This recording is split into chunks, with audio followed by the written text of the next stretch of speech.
Hello and welcome to Leave the Feed 30 Days of Disconnect. Today is day 22. I'm with Libby Amber Shayo and here to talk about fractures. But before we get into fractures and relationships and healing fractures, let's talk about you, your journey as a creator. What was the spark and where has this path taken you? Yeah, well, thank you so much for having me. I always start off every introduction I've ever had by saying, born and raised in New York, no permit, no license, no problem.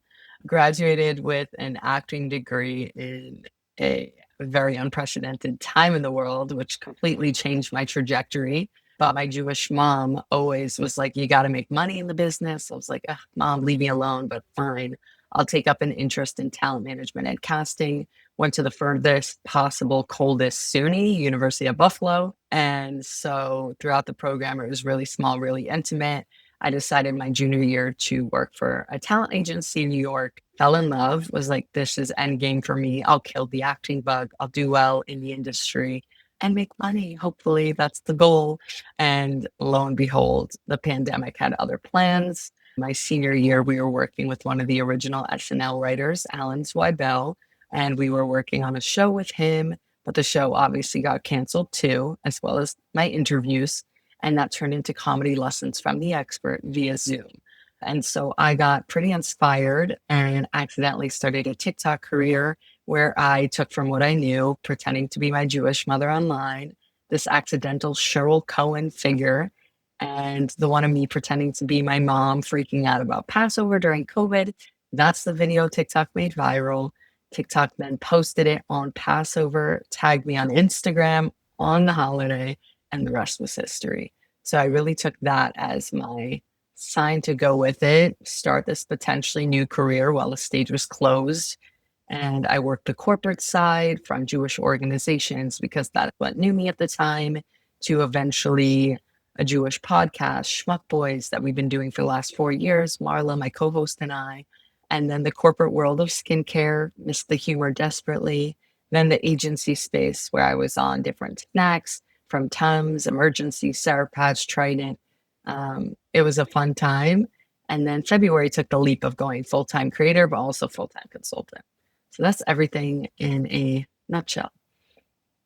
What was it like entering the world of the creator economy and posting on TikTok? And was it something you even ever thought of before the pandemic? Did you ever think like, oh, I should use my creative talents and go on Instagram, or there's ways I want to express my humor and creativity? Or was it out of like survival that you entered that space?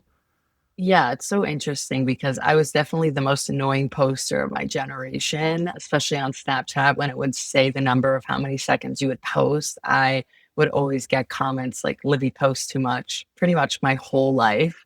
And I just never thought about it being a career at all, like not even remotely. But it makes so much sense because in my head, as a creator, you're the performer, you're the producer, you're the editor, you're the lighting, you're the design, you're pretty much the whole arc. So when I took on this interest of casting and talent management, I loved the control.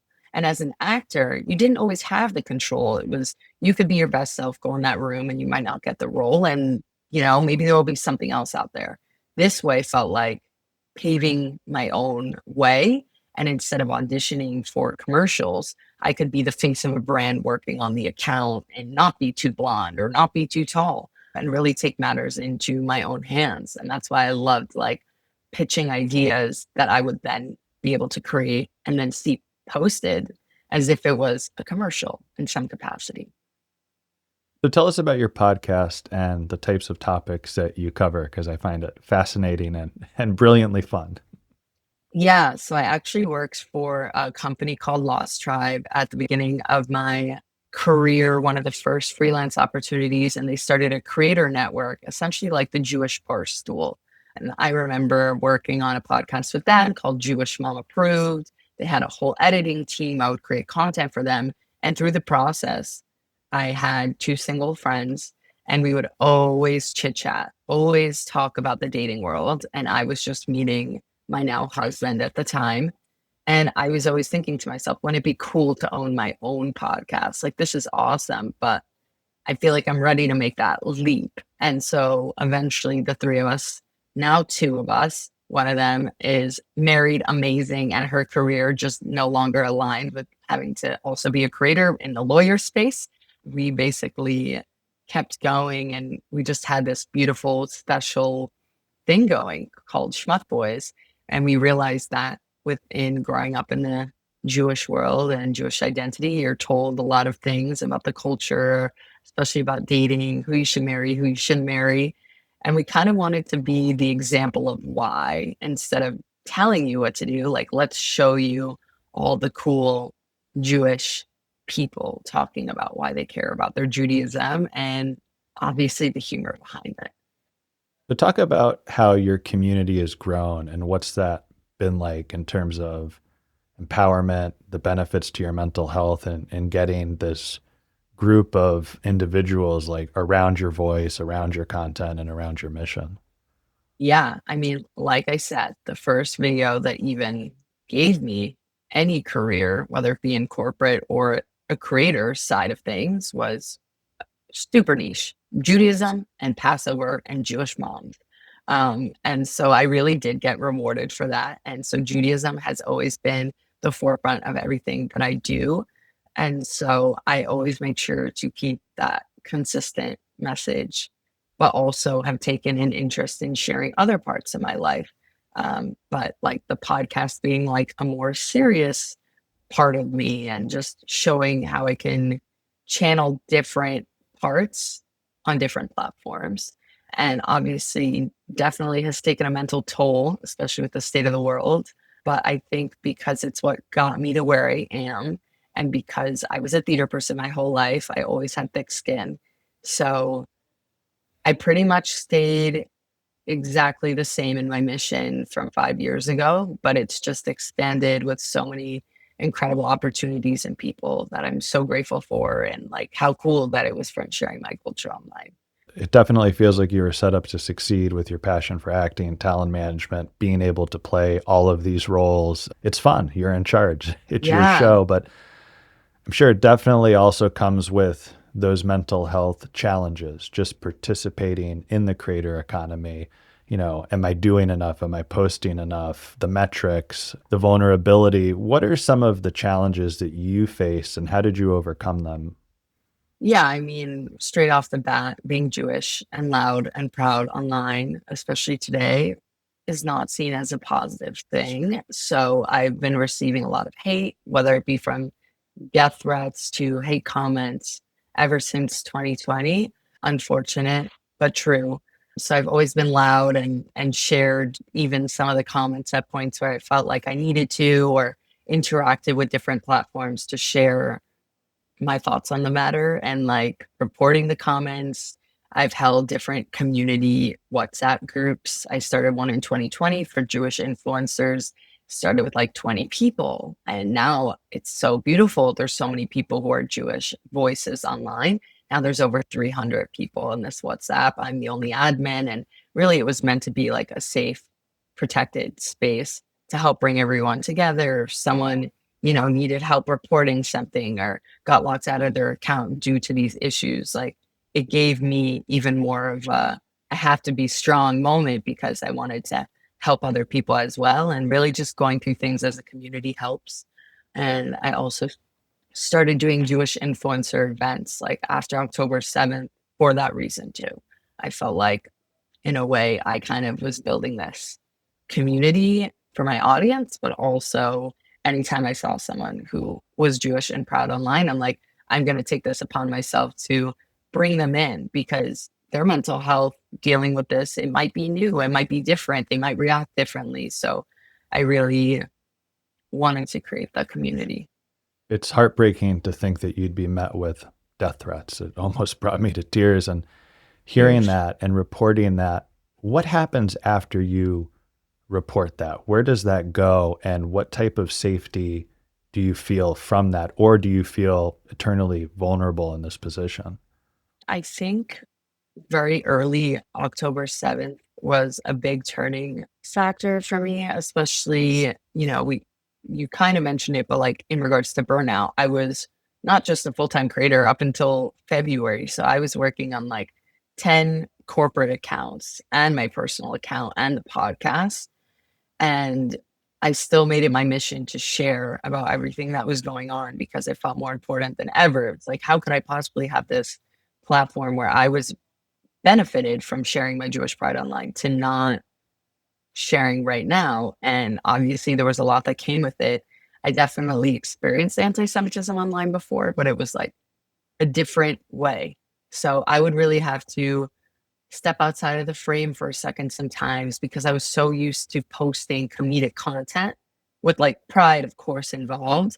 But to take a more serious approach and deal with the comments in a different way was difficult. But I'm so grateful that I started this community because I felt like I had so many people who understood and got me, and really, like, I wouldn't have been able to do it without them being able to do it as well. And it was kind of just like a echo chamber of that. So I'm very grateful. And I definitely took my moments offline as well because the internet was very overwhelming. But, it did help that I was working on corporate accounts and ideating for that. It still made me feel creatively energized. And then after going full time, I understand the power of the community and helping each other navigate these really trying times, especially with hate speech. Now, you talked about those moments of disconnect. And for you, how did you find peace in those moments of disconnect? Where did you go? Who were you with? What did you like to do to find that inner peace? Yeah. I mean, thank God for Shabbat, which is the Jewish Sabbath every Friday night to Saturday night. I really don't go online, don't post. And I think it's been really helpful. And that's something that I've been continuing to do. But even more recently, like working out and just like being off my phone for 45 minutes, like 4 times of the week, like small things help because it also centers you and grounds you. And I feel like when you're younger and in high school, like I said, I posted all the time. Like I would just post, post, post, post, post, dinner with this person, post, you know, going to get coffee, post the coffee. And now I feel like, yes, I'm doing this full time, but I know when it's appropriate to take out my phone and post. Like there's times where I'm just not interested and I'm reserving those moments, like dinner with my husband. Like I'm not like posting on my phone at the same time. If I need to post something, I'll do it before I'll put my phone down. So just having those boundaries, especially when you mainly work on your phone, it's actually made me better. Like, I remember people when I was younger, like, "Libby, you're always on your phone," and I wouldn't get it. I wouldn't see it as much, and it was also, like, an interest, but when it's your job, you end up creating a boundary in a better way, at least for me personally. Yeah, it's very interesting that when you were just doing it sort of for fun or growing up, that it was, I don't want to say incessant posting, but to go full time and realize, okay, now I need to find this space to reconnect with myself and reconnect with other people, which is actually a good segue to today's Yeah. topic, which is about Oh, cool. healing fractures. I think, Yeah. far too often in social media, we lose sight of our most important connections. We lose sight of our Mhm. family and our friends, and we feel like sometimes we have this huge community around us, but they're surface level interactions most of the time. So for you, in your own life, in your own relationships, how as important has it been to take time to overcome disagreements, find common ground with the people close to you, whether it's family, close friends, or your husband? And how do you make sure that you have those conversations and make sure that you don't let fractures start to create divides within these essential spiritual relationships? Yeah, I like to think that growing up, especially, we know I'm loud and proud and Jewish online, but I didn't go to a Jewish school. I always was educating people because I went to public school my whole life, always saying, yeah, no, I'm not going to be available on Friday, Saturday because this is Shabbat, or I take off 10 days in September because it's Rosh Hashanah and then Simchat. And oh, what's that? And in college, I also was like a Chabad president and very involved in getting people to show up before they went to the sorority party. Like it was always something in me that was always open to teaching to other people in a respectful way, but always curious about other cultures, other types of people, and like bringing my culture into the conversation. So I think, especially when it comes to divide, you know, it was very hard to navigate after October 7th. But even now, like, I feel like it's made me an even better communicator. Um, Especially like I'm grateful for my family and my husband and everything. And we're very upfront people. Like, we just say what's on our mind, and I think it's important to take a beat. Like, someone came on our podcast yesterday on Schmuck Boys, and they said, "My parents said never go to bed angry." I say, go to bed, talk about it tomorrow because you're tired and you say things you don't mean. Like, he said that his advice doesn't matter because unless you're the two same exact people in the position, it's irrelevant. So I kind of say the same thing. Like, you know your own relationships, you know how you operate, you know how the other person operates. So once you figure out something that works, it sticks. Like, I really don't like to argue. I really That's not my vibe. I have a follow up to that too, because I think it's very funny with Schmuck Boys and now your husband. So, how did that transition unfold in that relationship? Getting married. Yeah. So I was actually always telling my friends I'd be the last married in the friend group, and I ended up being the first. I always saw like dating as like you're dating, like you're young. We met, thank God, at 22. Like, I think that's pretty young. Like, when you're graduating college, like, I don't think most 21-year-olds are thinking about past being 21 yet. Like, you just got your ID, you can drink, you can vote as of like a few years prior. So, when we met, instantly there was a connection, and his brother introduced us, and that also made things fun and interesting. And it was just a different level of maturity. I felt myself growing and changing in a better way. Like, I even joked with my friends before the wedding, like, they were like, "You are not like what you used to be," not even in a bad way, but like, you're just so much of like an adult now. Like, even taking his last name, I feel like a different person in an elevated way. So we've only made each other better people. And I think that's something I want for everyone. And just meeting him was so different from anything I had ever been used to. I never had a serious relationship before him. So I just wanted to share, and that's when the podcast came to play. Was the first year we started dating, and my co-host was single. So it was like me sharing like the life lessons, but also keeping certain things private and like really talking to other people, but using my experience to help leverage the conversation.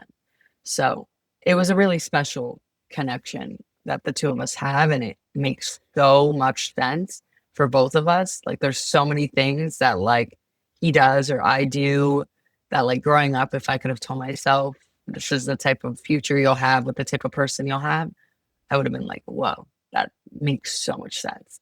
And even a year later, like, I'm still getting more affirmations on it. So I just want that for everyone.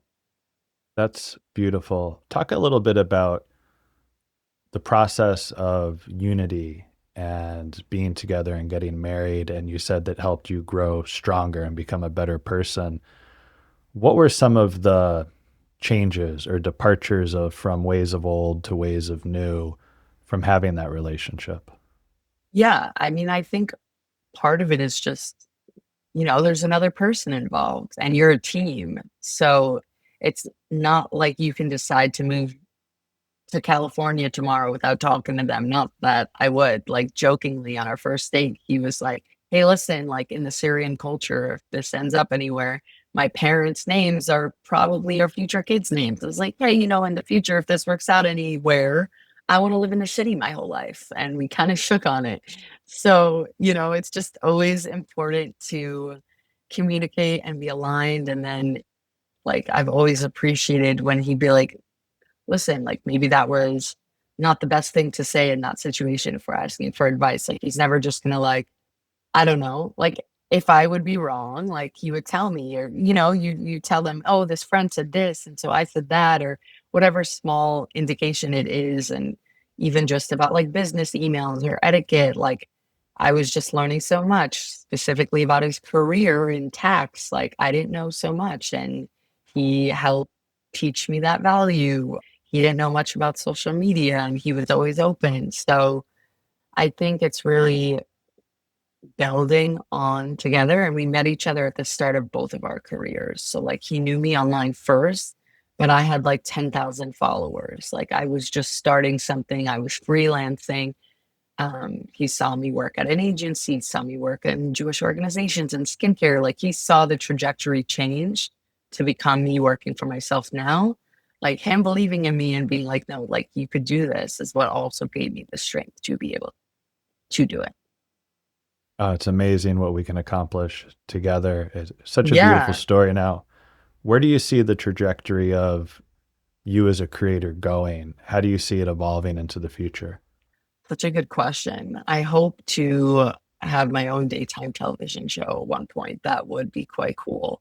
I do miss performing as well in like a more formal capacity, but I also want to help creators grow and help themselves. Like I have a whole business model now, Libby and Shayo Creative, where I focus on behind the scenes content for events, for brands, because when I was in the agency space, I would go to the events, film the content, I would pitch all the ideas, I would execute. I loved it. And then through the podcast, one of my guests was like, hey, can you please help me? I have an event tomorrow in New York. I have no idea how to film content. Comes to New York, film content, end up doing her daytime television show, her book launch, all these things that she has going on. She's like, quit your job, do this, help creators help themselves. And I remember just thinking, like, huh, interesting, but no.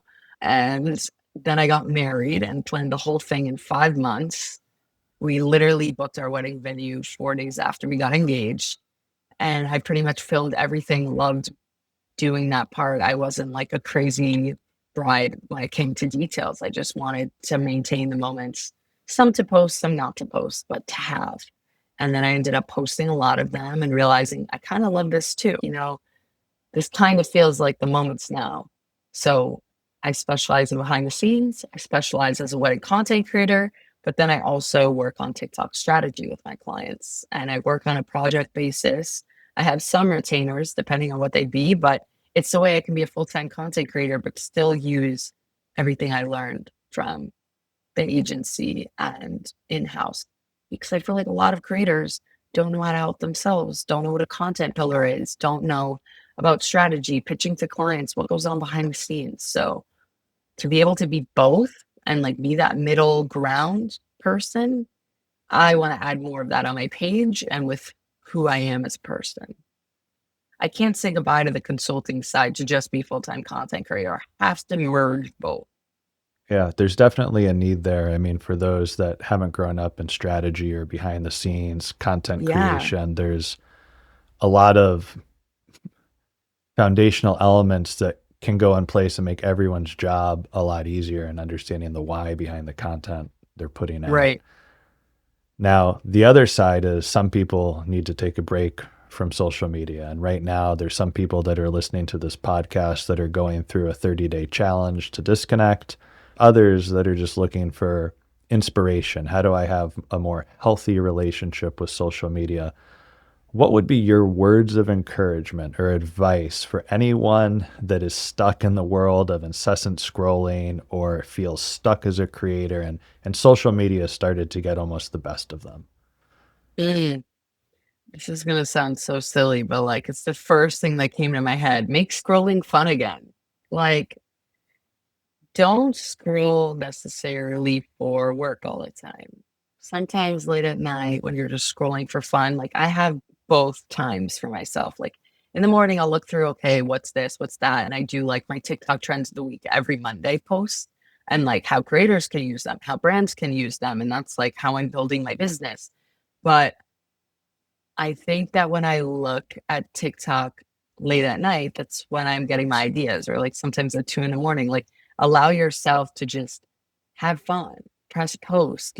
Sometimes I have to post about the creative consulting part. And sometimes I'm like, I have this amazing skit and it's going to do well. And it's going to leverage my business. So, especially when you have more than one thing going on, which I have like three parts just under my business. And then whatever the client's needs are, I'm like willing to do depending on what the ask is. And then I have like my own brand deals and like my page and like what I want to post. So I try to make things exciting for myself, plan content ahead of time that really helps with burnout. And I have like bulk filming days. So I'll know for a fact I'm filming this much on this day.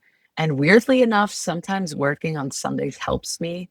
Like the last two Sundays, I filmed my whole brand deal and I was like, oh, I'll edit them on Monday. But then it's like I'm having more fun and I'm excited because my week's going to be better because I'm doing it now, sort of thing. And that just is a mindset switch. And then maybe I'm more excited to go to my workout class that Monday. And that's more for me, you know?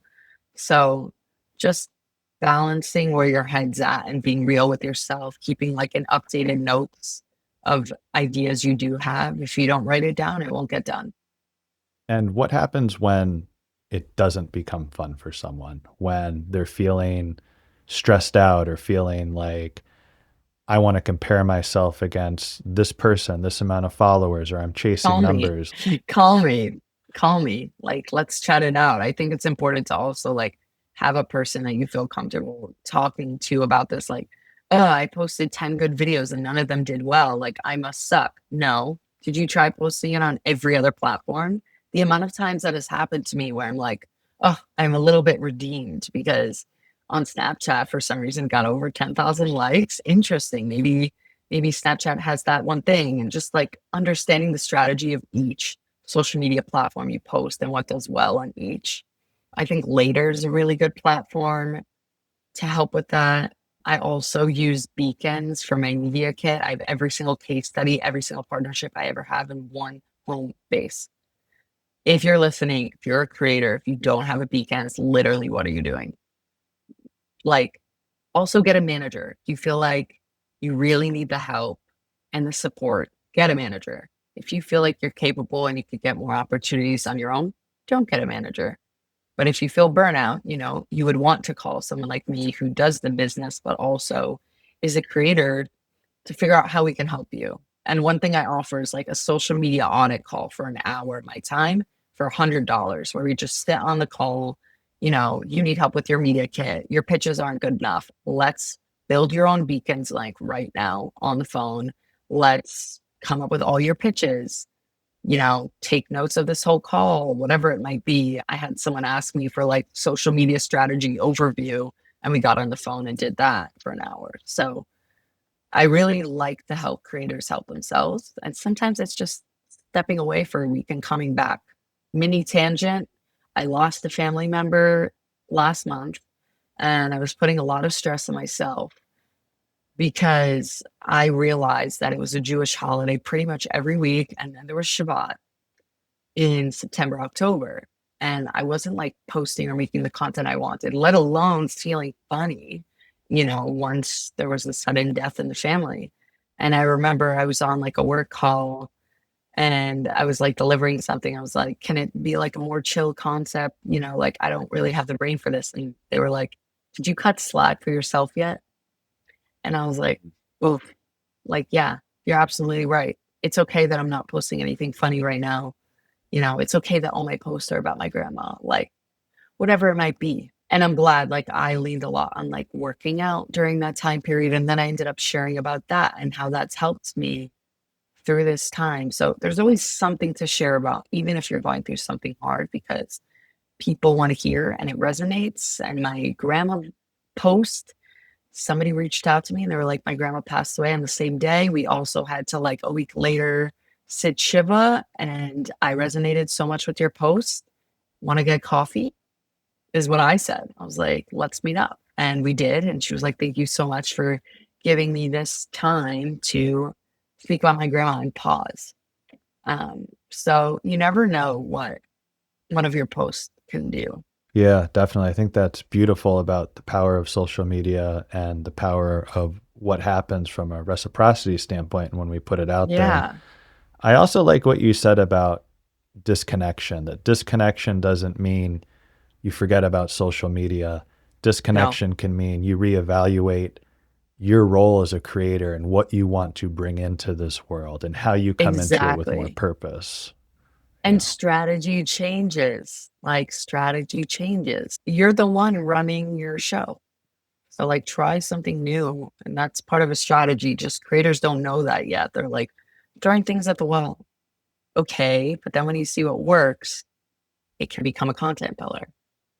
Wonderful. Thank you. Well, you've been an inspiring guest, an inspiring story, and I Thank love the you. content that you make. So thank you so much. Really Thank you. appreciate you. Yeah, thank you for like giving me a capacity to talk about the things that I don't normally talk about. Like already I'm getting content ideas based off some of the questions you asked. So Incredible. Thank you. And for those of you listening, please share Leave the Feed with a friend. Don't be afraid to disconnect and have an epic day. Thanks again, Libby. thank you.